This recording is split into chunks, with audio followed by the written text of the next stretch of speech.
All right, sup everybody? Welcome to a very special episode today. I'm here with like a super special guest. You know him from like D-Day Consultants. You know him from like Living the Streams. He's like one of the premier like Twitter hot take artists of our generation. He's like a man with an incredible set of locks. I'm so jealous. Dude, Denny Carter, welcome to the program, my man. Mans, I can't tell you how happy I am to be here and how much I respect you as a DFS grinder who puts dozens of dollars on the line every week. I have the utmost respect. Thank you, dude. And like I appreciate it. Like I like to consume your content, like at daily fantasy cafes too. Like it's a grind, and like you get that, and I appreciate it. And we're just gonna like grind it out together today. Would you mind if, just as a tribute to you, if I also wore my sunglasses during this segment? Oh, dude, I'd love that. I would be honored because sometimes I like don't like to look into like people's eyes. I feel like I see into their soul, dude. So like if you could throw those on, that'd be great. Not that your eyes aren't pretty. Like you're a very beautiful man. Oh, I appreciate that, but yeah, no, I try to avoid eye contact at all costs. You're right. So Yeah. let's do this. Excellent, dude. Okay, Excellent. I'm ready now. Okay, so like one of the main reasons I like wanted to have you on the pod is because like you're kind of like somewhat of like a kicker savant, and I see you like on the internets like making these takes and like about kickers, and like no one's like really doing that, and I like respect it so much. And like with a big playoff weekend on tap, I like kind of wanted to have you on to like break down kickers in the round of divisional. But like before we get to that, can you just like kind of tell me like what attracts you to like the kicker position, bro? I mean, look at how many kickers there are who regularly outscore big time running backs, big time tight ends, even some receivers. You got to look at total points. Look, total points at the end of the season is all that matters. I think that you know that. I mean, I think that's pretty clear. You look at that, you say Matt Bryant scored more points than Des Bryant. Therefore, who's the best Bryant of those two? I say Matt. I know, and like it's so funny you say total points because I sent DraftKings and FanDuel's a CSV of like my total points combined on the season and like asked like how that compared, and like they haven't got back to me, but like total points means something. It's not just a weekly game, dudes.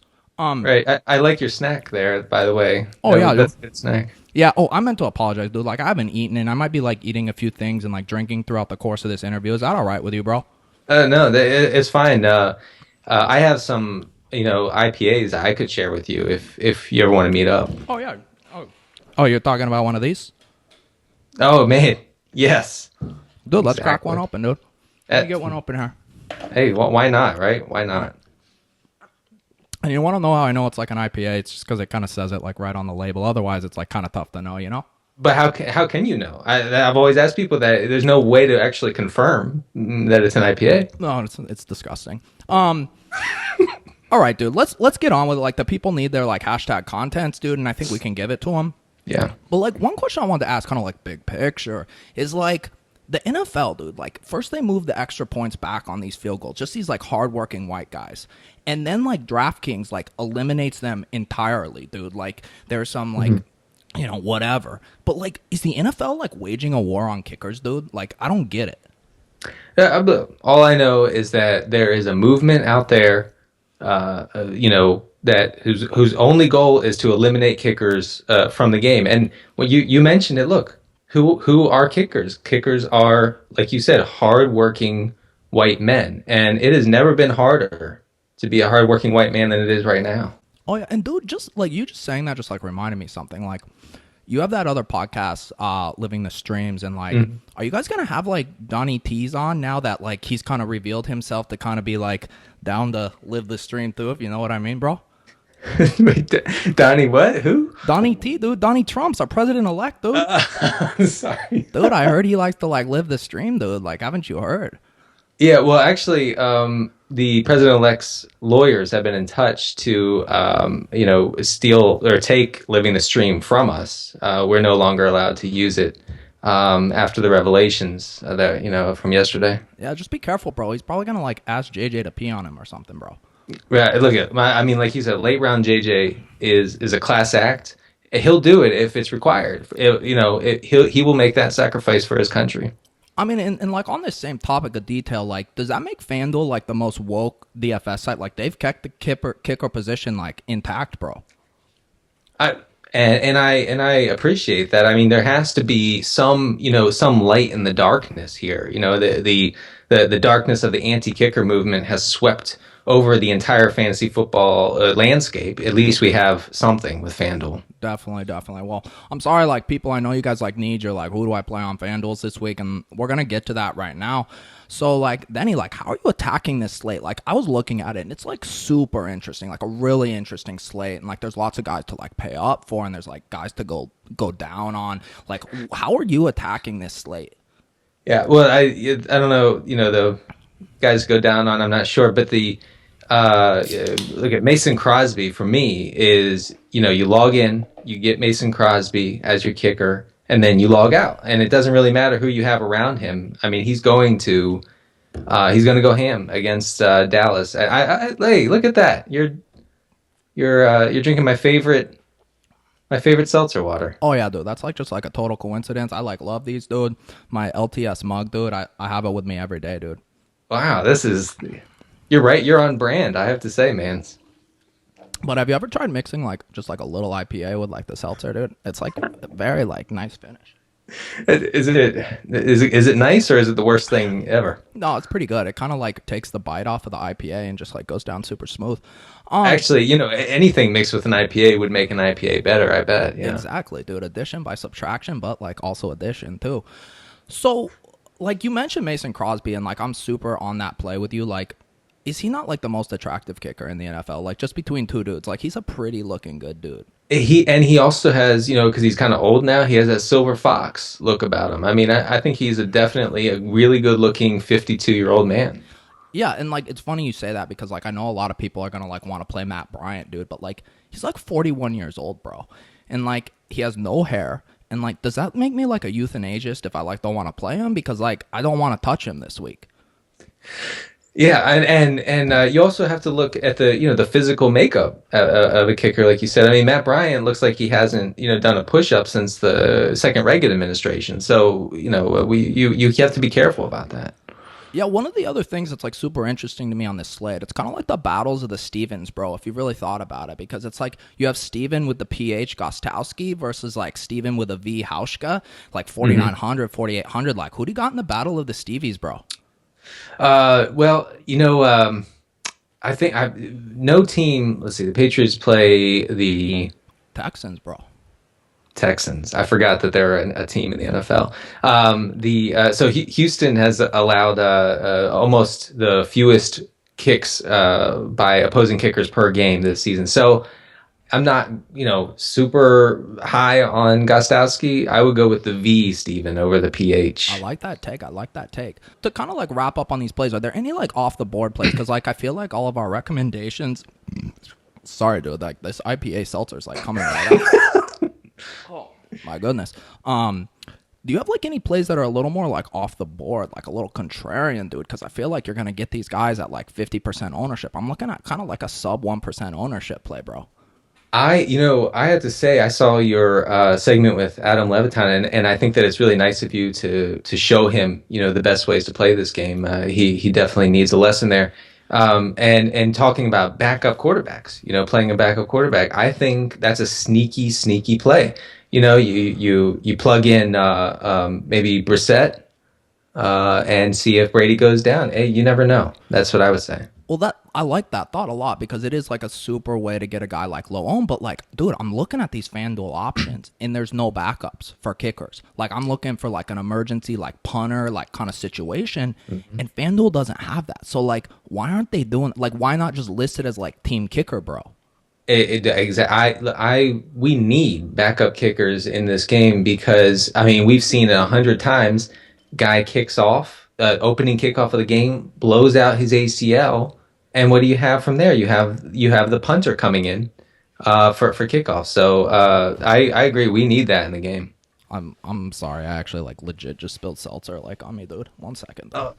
Just gotta, like, clean up the can. Let's try to stay professional. I'm trying to stay professional. Like, dude, like, my subscribers, like, they kind of understand. Like, they get the good with the bad, and it's like on a roller coaster. But, like, in the end, we all make money, so it's, like, it's good, dude. Exactly. Okay, like, that's cool. Yeah, I think we're, like, on the same page. What are, like, just wrapping up, what are your thoughts on, like, Chris Boswell, dude? Because the Steelers, like, a lot of people don't talk about him, and it's like, I kind of think like Mike Tomlin like doesn't believe in kickers, kind of like how Pete Carroll doesn't believe in like 9/11. Like, why don't like they kick the ball? Is like Boswell on the board? Boswell is not on the board. I would say that your best bet is to just leave that blank. If you have to go Boswell, I would just leave the kicker spot open if possible. Maybe you have to call FanDuel, probably call them and say, "Hey, I need to leave that spot open. Can you help me with this?" And maybe they can. Excellent, excellent. Well, like I feel like we've pretty accurately for like our subscribers and like our fans and our like followers and like our viewers, like given them like how to approach this slate. But like I kind of wanted to go like super big picture and just like ask you like who's like your GOAT kicker of all time, bro? Like I'm talking any generation of NFL. Oh man, well. Mark Mosley, the old Washington kicker, held me when I was 2 years old and took a picture. But it turns out he was actually not good outside of the 1982 season. I know you remember that. You were probably playing DFS back then. But so I have to go with Pete Stoyanovich. I love it. My GOAT kicker. What team did he play for? It's just like slipping my memory right now. He played for the Dolphins before they were a laughingstock. It was and you know what? He was always great at drilling meaningless kicks and then missing the the ones that would tear your guts out. So that's what I appreciated as a Dolphins fan back then. I always appreciated having my guts ripped out by Pete Stoyanovich. Right, I forgot. Like you're a Dolphins fan, like former, or like you're But my condolences, like all things considered. Yeah, thanks. But like my favorite kicker of all time here, and I'm sorry, I just gotta like move into like the final snack part. I'm like super hungry. Yeah, man, you are hungry. I feel like your woke level is pretty high right now. Eating Arbys. I mean, do you run the Nihilist Arbys account? No, I don't, dude. I'm not familiar. I do follow like the regular Arbys account, but like I don't like parody accounts, dude. What do you think? Yeah, they're pretty bad parody accounts. But like the thing is like tonight I was just like I want to like a little Arbys, but then like I realized like after a little Google Mapsing, like the closest Arbys is like 40 miles from my house. So I was like, that's not gonna work. Even though like I'm willing to go to like great extents and lengths for this show. But on the other hand, I also like Googled and found out like Target has like frozen curly fries, bro, which is a nice alternative when you're trying to eat Arbys.